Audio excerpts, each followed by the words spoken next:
my name's Ashley Garcia, and sorry in advance for the noise behind me. That's my daughter. This is my Module 8 discussion, and I wanted to answer questions 1 and 3. Those are the questions that I will be answering.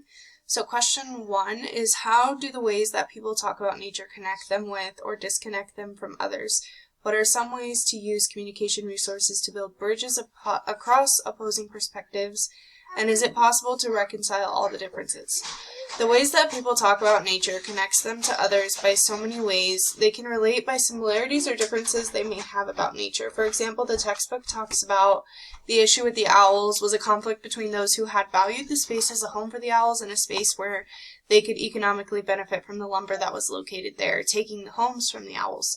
So this can be a way of disconnection between the two parties, but had they come to a compromise, only a part of the land is taken for the lumber and the other part is left for the owls.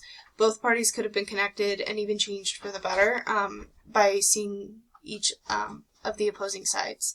I believe that it also shows a way to build a bridge across the opposing perspectives by building that connection. And while I don't think it's possible to reconcile all the differences, I believe that compromises are most definitely possible with environmental conflicts. Question 3. Although language barriers impede healthcare access for adults and children, little work has been done with inquiry into language barriers with older and aging adults. In addition to language problems, what communication problems can you identify are particularly to the elderly populations and that might impact their healthcare access? So the biggest communication problem that I can identify for the elderly population that might affect their healthcare access is their hearing or speech due to age, lack of teeth, or a various number of other issues. The miscommunications that can occur because of these deficits can cause for a lack of proper healthcare or even a lack of eligibility for healthcare in the United States. An example of this is my grandmother was not in her right mind. She had kidney failure, causing her to have an excess of toxins in her body.